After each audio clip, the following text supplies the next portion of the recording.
During the 4th century BC, Asia Minor, Africa, and the rest of the then known Orient was turned upside down by a military and political earthquake that changed the course of history.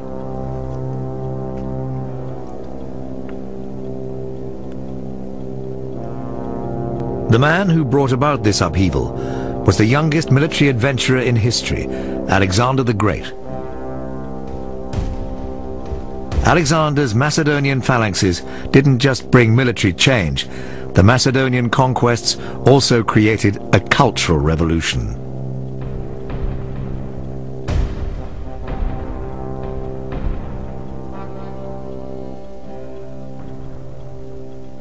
Alexander brought with him the Greek culture that was adopted, reworked, and transformed by artists from different ethnic backgrounds who drew inspiration from it and invented a new way of conceiving art. We now attribute this to the period known as Hellenistic. Alexander brought Ionia, the Phoenician region, and Egypt under his control. To the east, he conquered the entire Persian Empire as far as the Indus River. After him, nothing was as it had been before. And now that its culture had spread everywhere, Greece lost its vital central role. Kingdoms sprang up in Egypt, Syria, Macedonia, and at Pergamum in what is now Turkey. These kingdoms signaled the dawn of a new period called Hellenism.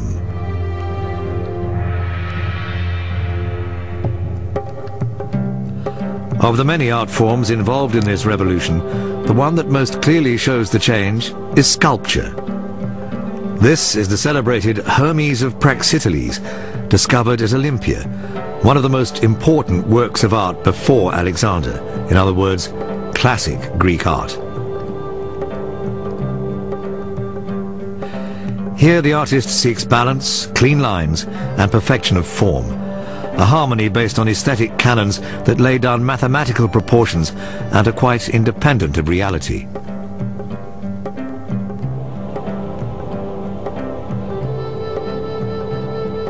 This statue is the Cleopatra of Delos. It's from the Hellenistic period. It's not famous, nor is it particularly valuable.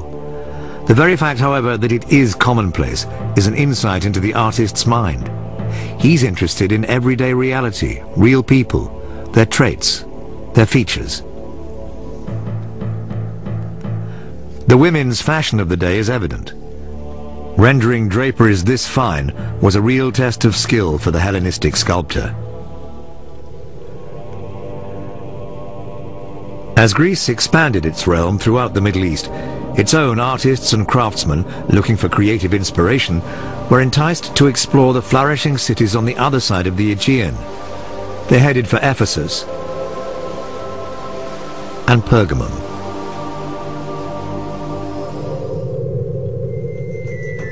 In Ephesus, archaeologists found this frieze, a hunting scene, a wild boar pursued by an officer on horseback. Initially, they were puzzled. Greek art usually depicts scenes from mythology, and the hunter's clothes weren't what they expected.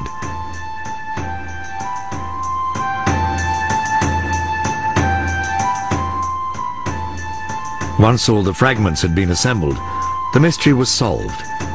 The scene was part of the great frieze sculpted in this little temple, the Temple of Hadrian, which was later rebuilt.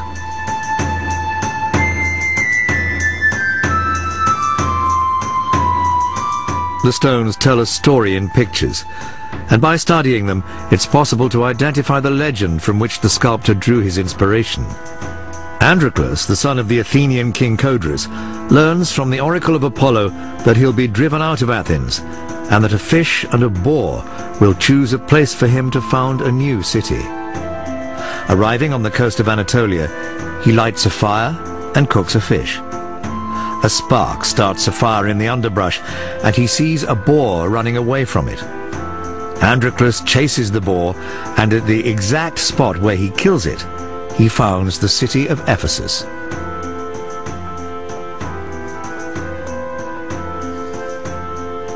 The city we see today dates only from later Roman times, but the streets are the same and laid out with gridiron simplicity, so different from the chaotic nature of Athenian streets.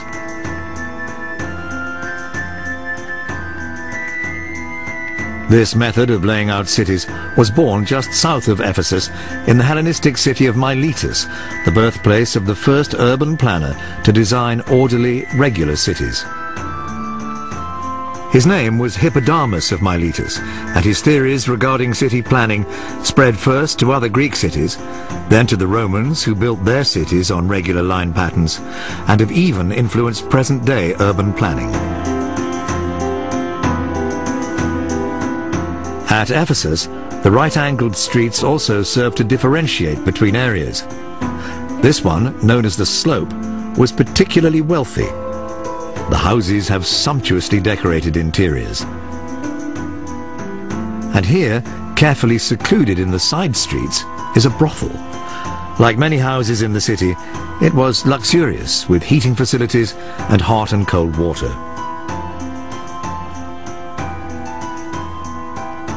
And etched into the pavement on the main street is perhaps the advert for the brothel's services: a heart, a woman's face, and a foot showing which direction to take. Here we see a great library built around a tomb. Archaeologists had never found anything like this before from the ancient world, a building obviously designed to house thousands of scrolls, and inside it, a sarcophagus.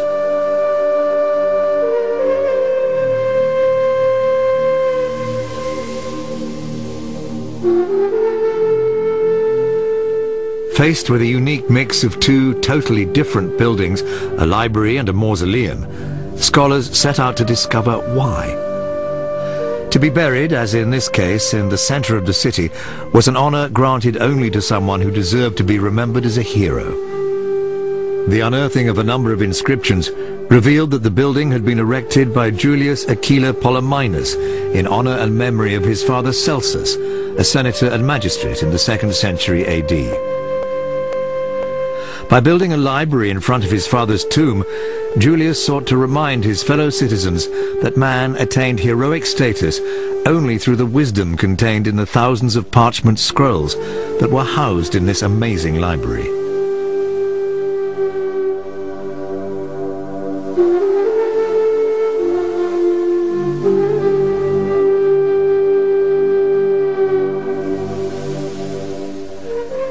It's one of the finest examples of Hellenistic architecture. The central columns are taller than those along the sides, just as the upper columns are shorter than those below. What we see, in fact, is something straight out of the theatre. The architect makes his facade leap upward in a surge of movement. And it's this movement, foreign to classicism, that's one of the typical characteristics of Hellenistic art.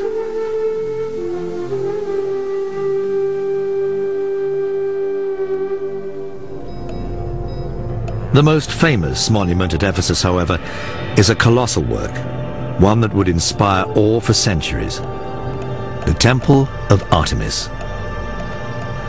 I have seen the gardens of Babylon, the statue of Olympian Zeus, the Colossus of Rhodes, the pyramids of Egypt, the Pharos of Alexandria, and the mausoleum of Halicarnassus. But having seen the Temple of Artemis, which reaches the very clouds, all the other wonders fade before my eyes. The Greek writer Pausanias described the temple, comparing it with the 6 other wonders of the ancient world. His words sent archaeologists out to track down the Artemisium, but for many years the monument remained a chimera. many gave up. Byron himself was disappointed by the place. I have beheld the Ephesians' miracle. Its columns strew the wilderness, and dwell the hyena and the jackal in their shade. But time never did completely obliterate the ruins of Ephesus. Though abandoned and neglected, the city has always been recognizable, and scholar after scholar has tried to identify a square or a temple from the base or drum of a column. Not everyone lost heart like Byron. In 1866, during excavations near this theatre, an inscription was found that revealed where the Artemisium lay.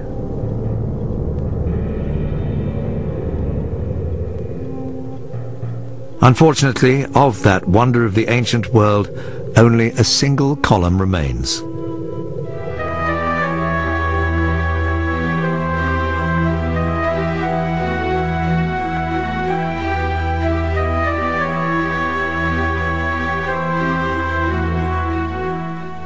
The temple, the largest in the Greek world, was over 112 meters long and 53 meters wide, with columns nearly 18 meters high. Construction started in 560 BC and lasted almost 100 years with constant restoration.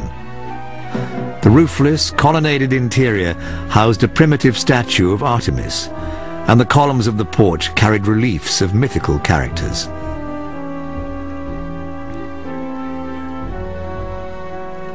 There were probably a considerable number of votive statuettes. Then, as now, one of the most popular souvenirs from Ephesus was the figure of the goddess, a cult idol.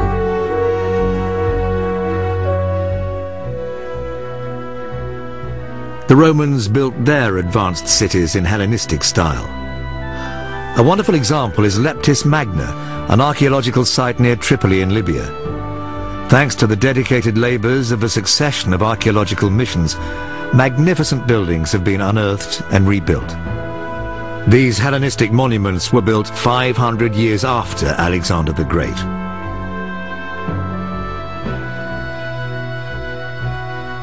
The ruins here show that Hellenism was no momentary fashion trend, here today, gone tomorrow, but has left its indelible mark on all the arts.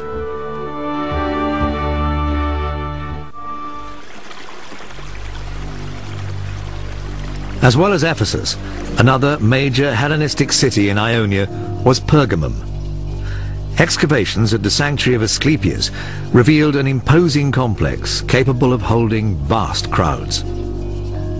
They came for the miracle-working waters, waters that would cure terrible diseases. Asclepius was the god of medicine, and it was widely believed that bathing in these miraculous springs, observing a diet based on these waters, could cure any illness. The water here really does have curative properties. On analysis, it's been found to be naturally radioactive and can help cure certain conditions.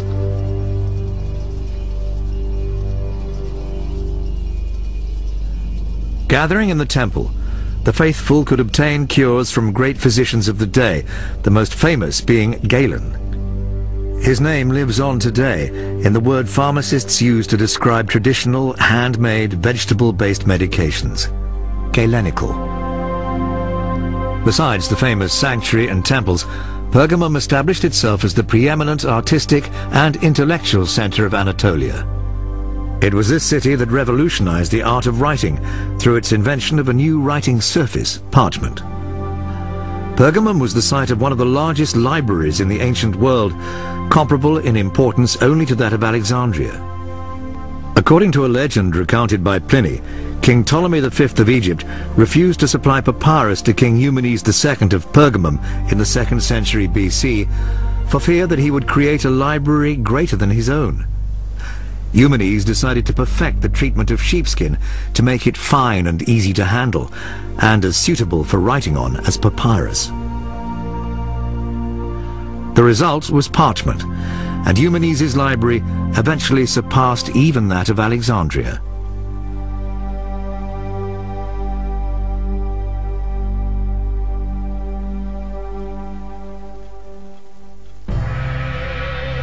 Pergamum also boasted an unusual theatre, as tall as it is deep. 80 rows of seats rising more than 30 meters up a hillside, so incredibly steep it made the job of building it virtually impossible.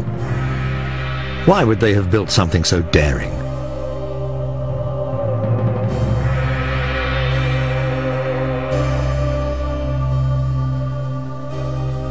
After archaeologists had excavated the Acropolis, the upper city of Pergamum, they realized that all the most important constructions had been built on a series of overhanging terraces. It's clear from this model of the Acropolis that at the center of this highly dramatized cityscape was the theater. The entire city had been designed to impress the visitor and heighten the splendor of the panorama below.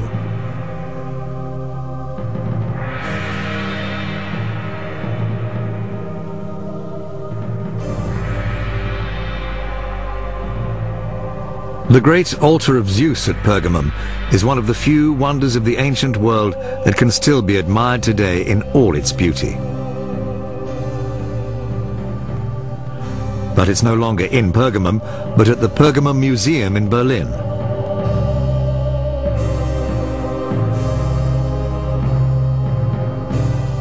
I stood there sadly, looking at the magnificent Corinthian capitals, each as tall as a man, the rich bases, and the other architectural elements all overgrown and covered with undergrowth and wild figs. Nearby, smoke rose from a lime kiln into which all the marble blocks that could be hammered into fragments ended up. With these words, in 1865, archaeologist Karl Humann described the day he reached the Acropolis of Pergamum. For years, the site had lain in total abandonment.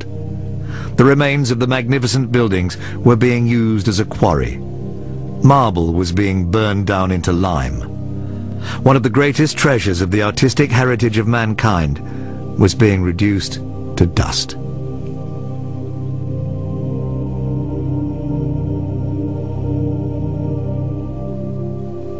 Humann and German Kaiser Wilhelm I appealed to the Turkish Prime Minister until Humann was granted permission to excavate. He started by unearthing the many marble slabs. Comparing such slabs with classical accounts, the German scholars confirmed that they had definitely belonged to the great altar of Pergamum. 129 slabs carved with figures in high relief. 130 inscriptions and other statues, friezes, and architectural elements were rescued, and soon were on their way to Berlin.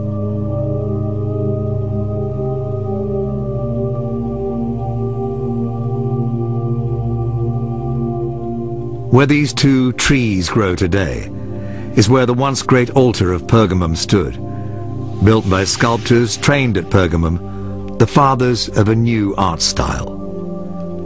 The work of Humann, the Pergamum Museum, and archaeologists allows us to see how this ancient monument would have looked in all its splendor. The building was not tall, less than 9 meters in fact, but it made an impressive dramatic impact all the same, mostly because of the sculptures that decorated it. Access to the altar was through a very small staircase, which enhanced the monument's visual impact.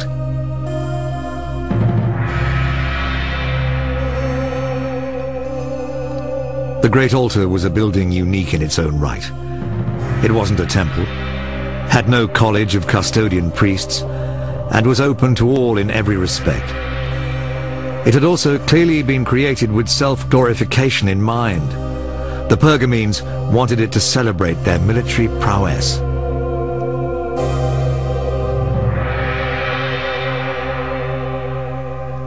Above the plinth, the great altar at Pergamum featured an Ionic colonnade.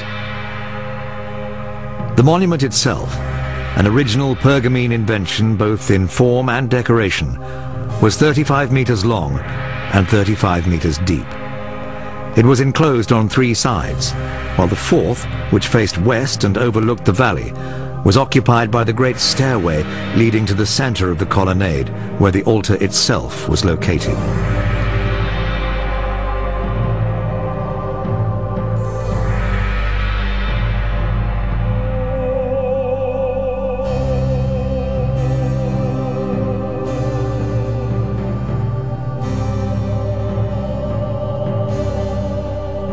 The altar was considered the most important building in the city.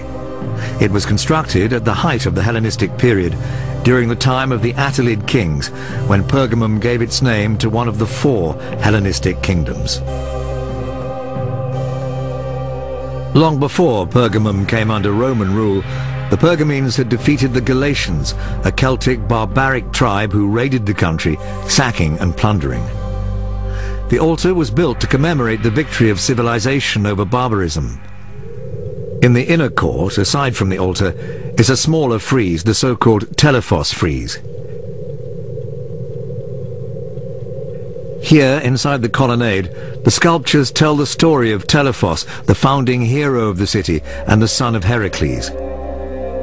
The Greeks' zeal for self-celebration, already evident in the classic period, was just as strong in the Hellenistic period.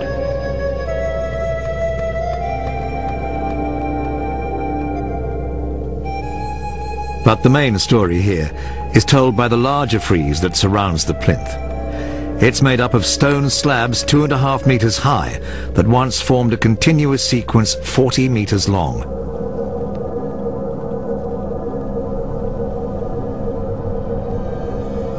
The frieze tells the story of the battle of gods and giants. The giants, who represent the forces of evil, have attacked Olympus, the home of the gods, the incarnation of good. The metaphor is obvious. This is the war in which the kingdom of Pergamum fought and defeated the barbarians. The Great Frieze was not the work of just one man, though. Many artists contributed to it, seeking a new way of conceiving art, a new way of glorifying the power and grandeur of the Hellenistic kingdoms. The interaction between the Greek culture of the Macedonians and the non-Greek societies of the old Persian Empire gave birth to a period of artistic innovation. Artists and architects, poets and philosophers sculpted more than individual statues. They built aesthetic foundations that would last for thousands of years. Hellenism and its depiction of beauty exalting human emotion in such grand fashion has become the fountainhead of all the arts.